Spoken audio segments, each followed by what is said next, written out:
Hello दोस्तों, welcome back to your own YouTube channel. तो कैसे हैं आप लोग? आई होप बिल्कुल बढ़िया होंगे, फिट एंड फाइन होंगे।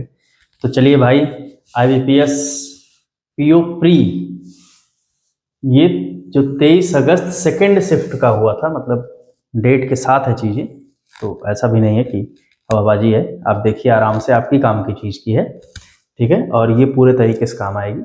तो बस आपको अगर लगे कि हाँ चीज़ें काम की है, तो आप दोस्तों तक अपने बढ़ा सकते हैं, जो पढ़ने वाले लोग हैं उन तक बढ़ा सकते हैं कि भाई पढ़ रहे हैं, साथ में सबका हला भला होता रहे, ठीक है।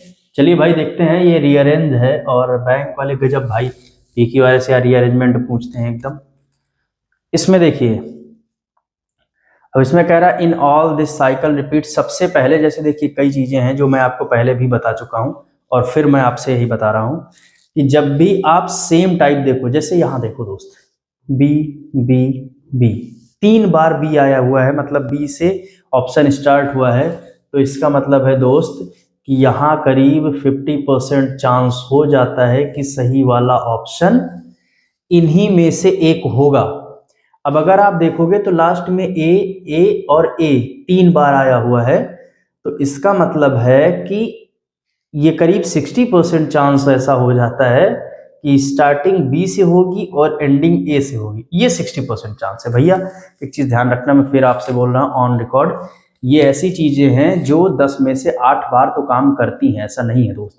ये ट्रिक है और ट्रिक्स हमेशा काम नहीं करती हैं, कॉन्सेप्ट हमेशा काम करता है।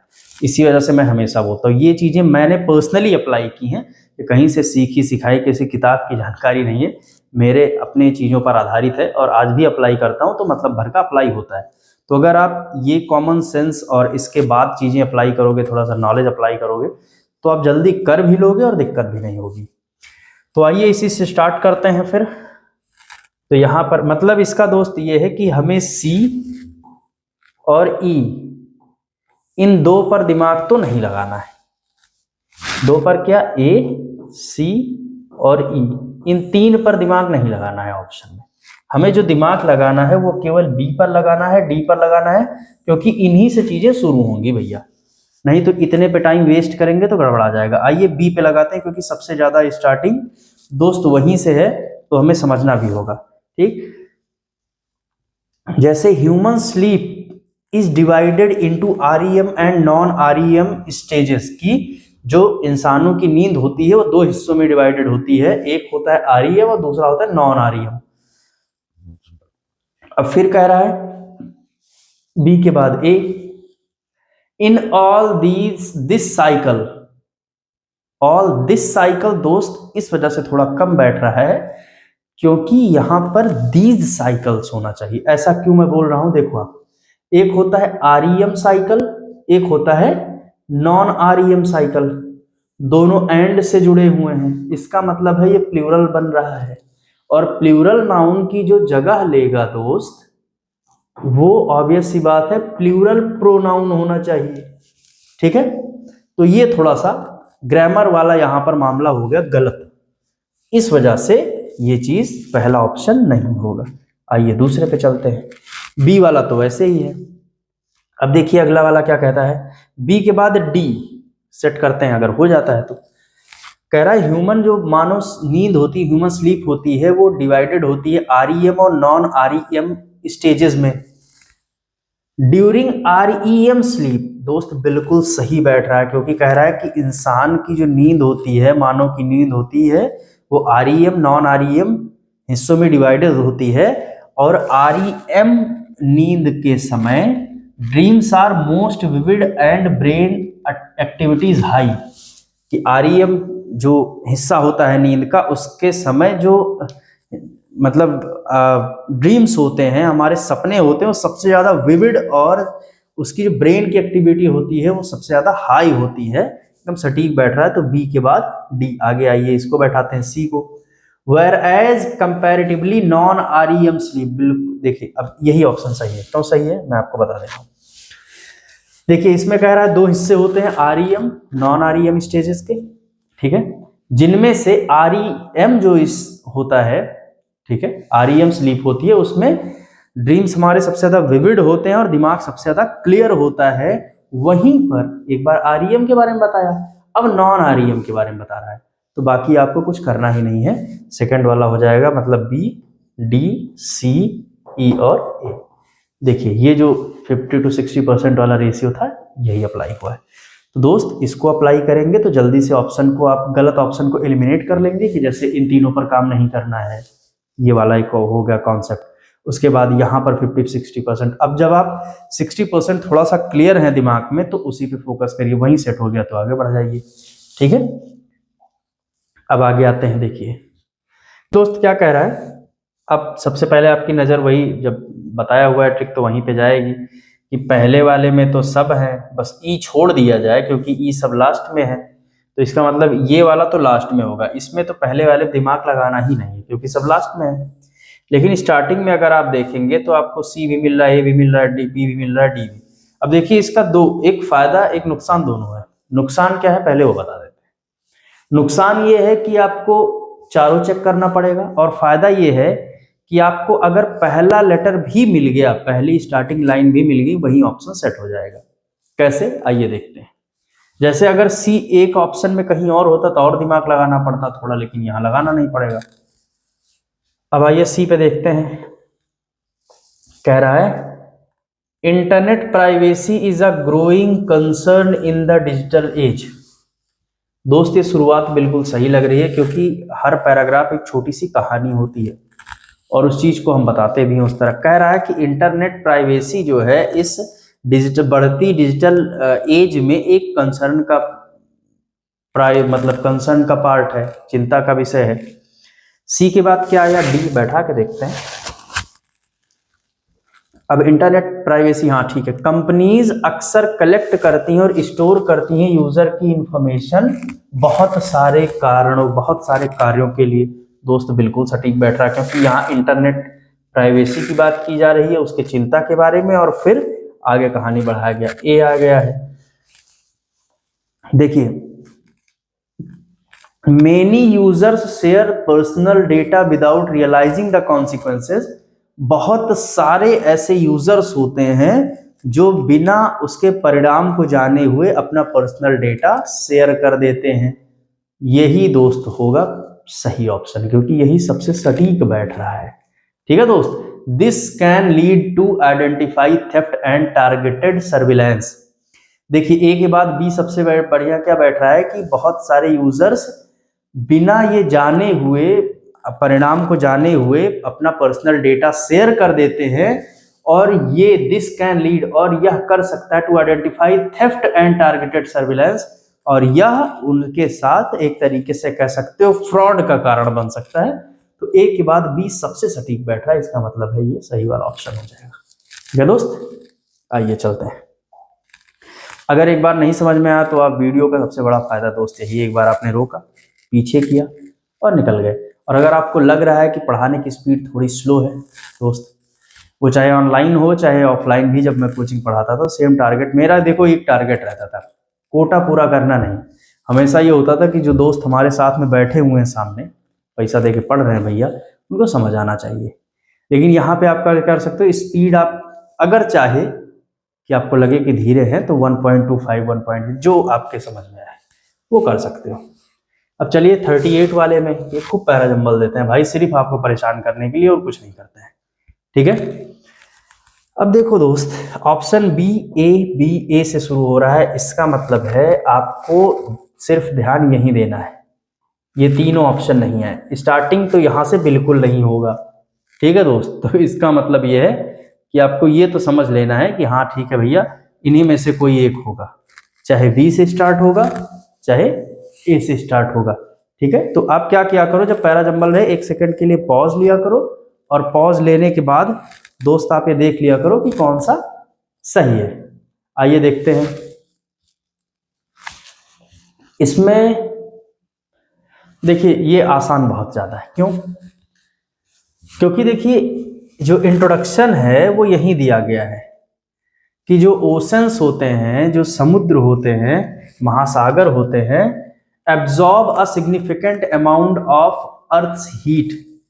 जो महासागर होते हैं वो एक बढ़िया मात्रा में धरती की गर्मी को सोख लेते हैं, फिर क्या कह रहा है, this heat absorption regulates global climate and weather patterns. और जो ये गर्मी सोखने का जो प्रक्रिया है, जो प्रोसेस है, वो रेगुलेट करता है दुनिया के क्लाइमेट और वेदर पैटर्न को। दोस्त इसमें दिमाग तो लगाना ही नहीं है, एक के बाद यही बैठेगा, सबसे बढ़िया। आप देख लो, कोई दिक्कत नहीं, आराम से सेट हो जाएगा, ठीक है। फिर क्योंकि देखो क्या कह रहा है, ई को भी बैठा लो, ऐसा नहीं है दोस्त। इसमें क्या कह रहा है, लेकिन एक्सेस हीट जो होती है वह ओशन टेम्परेचर को राइज करने का कारण बनती है। अभी समझ गए ना। तो सिंपल है, वैसे इतना सिंपल कम ही देते हैं, लेकिन कई बार क्या होता है उनका भी कि हाँ स्टूडेंट थोड़ा सा उनको लगता है कि हाँ ठीक है भाई समझ जाए। आइए देखते हैं इसमें दोस्त क्या कह रहा है। हाँ सेम पैराजंबल ही है भाई, ऑब्वियस सी बात है। तो 39 में इसमें कह रहा है, on one hand reading enhances vocabulary, it improves concentration and strengthens language skill. Developing a regular reading habit has multiple cognitive benefits. देखो दोस्त, पहली चीज अब यहाँ पर देखो, अगर यहाँ नजर डालोगे तो एक बार सी से स्टार्ट हुआ, 2 बार, 3 बार। इसका मतलब ये है भाई, इसमें आपको बी, डी और ई पर तो दिमाग नहीं लगाना है बिल्कुल, क्योंकि यहाँ से शुरू नहीं हो रहा है, ई सबसे लास्ट में आएगा। रही बात यहाँ की 1, 2, 3, तो करीब 50 to 60% दोस्त, मतलब आप ये कह सकते हो कि हाँ 50 to 60% ये बनता है। 50% बनता है कि सी वाले से स्टार्ट होगा, और 60% भी बनता है सी वाले से स्टार्ट होगा। ऐसा इसलिए क्योंकि आप देखोगे तो सी के बाद यहाँ भी ए आ रहा है, यहाँ भी ए रहा है। और अक्सर जानते हो ऐसा दोस्त क्यों करता है वो ऐसा, वो सिर्फ इस वजह से दोस्त करता है क्योंकि वो आप कह सकते हो कि स्टूडेंट्स को कंफ्यूज करना चाहते हैं बस। आइए देखते हैं फिर। कह रहा पढ़ने की आदत को, रेगुलर पढ़ने की आदत को डेवलप करना, इसके कई बेनिफिट्स हैं, कई इसके फायदे हैं। फिर क्या, कौन से फायदे हैं? एक तरफ तो रीडिंग वोकैबुलरी इनहेंस करती है, आपकी वर्ड पावर बढ़िया करती है। फिर B, it improves concentration and strengthens language skill. यह आप कह सकते हैं कंसंट्रेशन को बढ़ाती है और आपके लैंग्वेज स्किल को मजबूत करती है। ऑन द अदर हैंड, और दूसरी तरफ, in a world of distraction reading offers a focus mental exercise. और दूसरी तरफ यह इस डिस्ट्रैक्शन भरी दुनिया में आपको मेंटल फोकस या मेंटल एक्सरसाइज करवाती है। दीस एक्सरसाइज, अब ये लास्ट में ई है ही, तो यही दोस्त पहला वाला ऑप्शन हो जाएगा। और आपको हो सकता है चीज़ें आसान लग रही हो कि ऐसे कर हो जा रहा है, कर ले रहे हैं दोस्त, इस पर बहुत प्रैक्टिस हुई, आप यकीन मान लो बहुत प्रैक्टिस हुई है, ठीक है। मैं आपका जो पेपर रहता है, जैसे जब मैं क्वेश्चन बनाता हूँ तो क्वेश्चन बनाते टाइम भी दिमाग में चल रहा होता है कि यार कहीं कुछ गलत तो नहीं है, क्योंकि आप समझ लो अगर आप देख रहे हो तो जाहिर सी बात है कि फिर आपकी जिम्मेदारी मुझ पर है कि जो मैं बताऊंगा उसको कहीं ना कहीं आपके दिमाग में रहेगा। तो मेरा टारगेट ये होता है दोस्त कि बिल्कुल गलती ना ही हो, वो ज़्यादा बेहतर है, क्योंकि भैया मज़ा नहीं आता है। आइए चलिए भैया ऊपर आप। तो दोस्त यहाँ पर हम पैसेज देखेंगे, यहाँ से है स्टार्ट। देखिए पैसेज का ये सबसे बढ़िया तरीका मैंने आपसे बताया हुआ है, और फिर मैं आपको बता रहा हूँ कि जब भी आप पैसेज पढ़िए एक बार आप पहले पढ़ लीजिए, जिससे आपको थोड़ा सा आपके दिमाग में चीजें सेट हो जाएं कि कहना क्या चाह रहा है। कह रहा है, इन रिसेंट ईयर्स, हाल के सालों में, China's economy has expanded rapidly with consumer spending playing a pivotal role. तो इसमें कह रहा है कि जो चाइना की इकोनॉमी है वो हाल फिलहाल के सालों में बहुत तेजी से बढ़ी है, क्योंकि कंज्यूमर स्पेंडिंग ने बहुत अच्छा रोल इसमें बढ़ाया है।